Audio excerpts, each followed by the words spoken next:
शिल्पा शहर की पढ़ी लिखी और होशियार लड़की है, जिसकी शादी उसके पापा के सालों पुराने वादे की वजह से गांव के विकास से हो जाती है।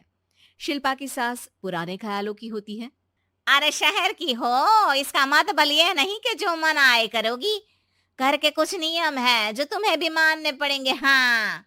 मम्मी, मुझे रीति रिवाज से कोई दिक्कत नहीं है, पर ऐसे नियम जिनका कोई मतलब ना बने, वो तो गलत है। हाय, देखो तो। अरे घर आए एक दिन पूरा नहीं हुआ और सास से जुबान लड़ाना भी शुरू। नहीं हो, बहू हो, अपनी हद में रहना सीख लो। हाँ। इतने में विकास भी वहां आ जाता है। माँ, मुझे लगता है शिल्पा को घर रहने की जगह दुकान चलना चाहिए। इसकी नई चीजों की समझ और सोच हमारे बिजनेस के लिए बहुत अच्छी रहेगी। बेटे की बात सुनकर माँ को बहुत गुस्सा आ जाता है। अच्छा। अरे बीवी के आते ही तेरे तो सुर बदल गए। अगर ये दुकान जाने लगी तो गांव में क्या इज्जत रह जाएगी हमारी है। लोग क्या कहेंगे। ये कहीं नहीं जाएंगी बस। हाँ। माँ के आगे और कुछ बोले बिना विकास वहां से चला जाता है और सास शिल्पा को घर के कामों में लगा देती है। उसी रात विकास और शिल्पा साथ बैठकर बातें कर रहे होते हैं। मम्मी ऐसा क्यों सोचती हैं कि औरतें कुछ नहीं कर सकती, और उन्हें लोगों की इतनी चिंता क्यों है?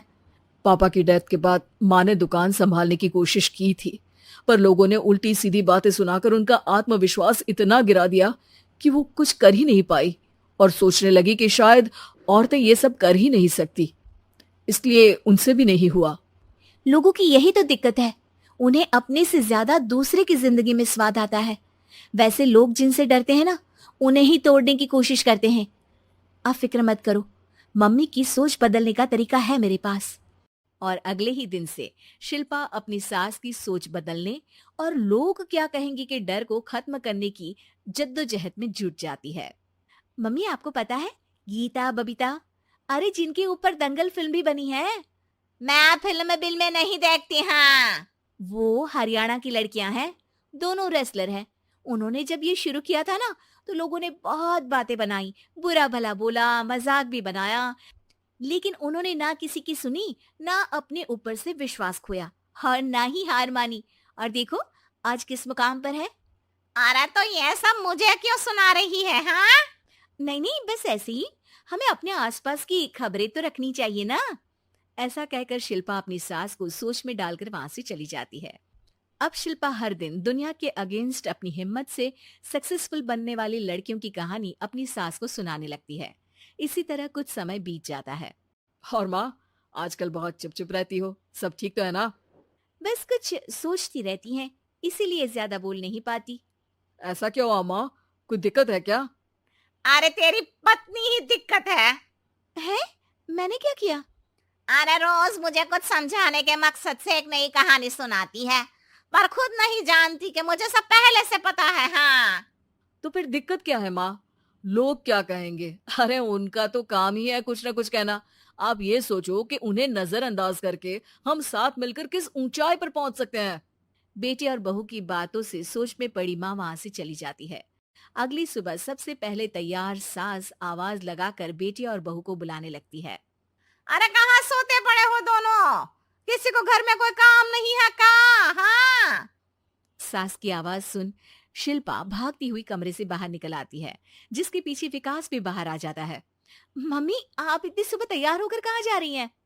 अरे किसी नई शुरुआत से पहले भगवान का आशीर्वाद बनता है या नहीं। मैं सीधा दुकान जाऊंगी, तुम काम निपटा कर आ जाना है। सास की बात सुन शिल्पा और विकास खुशी से फूले नहीं समाते। ये हुई ना मेरी माँ वाली बात। पूरा परिवार मिलकर दुकान पर काम करने लगता है, जिसमें विकास और उसकी माँ दुकान संभालते हैं, तो शिल्पा काम को ऑनलाइन डाल शहर और इंटरनेट का काम संभालने लगती है, जिसे देख गांव में लोगों के बीच गॉसिप शुरू होते देर नहीं लगती। और अब क्या विकास भाई, अकेले काम संभल नहीं रहा था तो नौकर रख लेते। और तो को यहाँ लाने की क्या जरूरत थी। इन्हें घर में जो काम बोलो वो तो सही से करती नहीं, यहाँ आकर तो तुम्हें डुबा ही देंगी। अरे भाई साहब, अगर आपके घर की औरतें सही से काम नहीं करती ना, तो हमें उससे कोई लेना देना नहीं। यहाँ आपकी पंचायत के लिए किसी के पास समय नहीं है। हाँ। करारा जवाब सुन बातें सुनाने आए लोग मुंह लटकाए उल्टे पैर वापस चले जाते हैं। वाह मम्मी, ये तो अब दोबारा कभी भूल कर भी यहाँ नहीं आएंगे। I am so proud of you. अरे बहुत हुआ, हाँ काम पर लगो चलो। तीनों आपस में काम बांटकर अपने अपने काम पर लग जाते हैं। इसी तरह दिनों के साथ महीने बीतते हैं, जिसमें शिल्पा की पढ़ाई, विकास की मार्केट स्किल और सास की फाइनेंशियल मैनेजमेंट से उनकी दुकान बहुत अच्छा बड़ा बिजनेस बन जाता है, जो गांव के साथ साथ शहर में भी अच्छा खासा मशहूर हो जाता है। अरे सच ही कहते थे तुम दोनों, लोगों का तो काम ही होता है कहना। अब हमें सुनना है या नजरअंदाज करना है वो तो हमारे ऊपर है। हाँ, आपकी शुरुआत में गालियां और आसमान छूने पर तालियां, ऐसे लोगों का तो काम ही है पलटना। इनकी बातों से हमें कभी अपनी राह बदलनी नहीं चाहिए, बल्कि अगर बातें बन रही है तो समझ जाओ कि रास्ता सही है।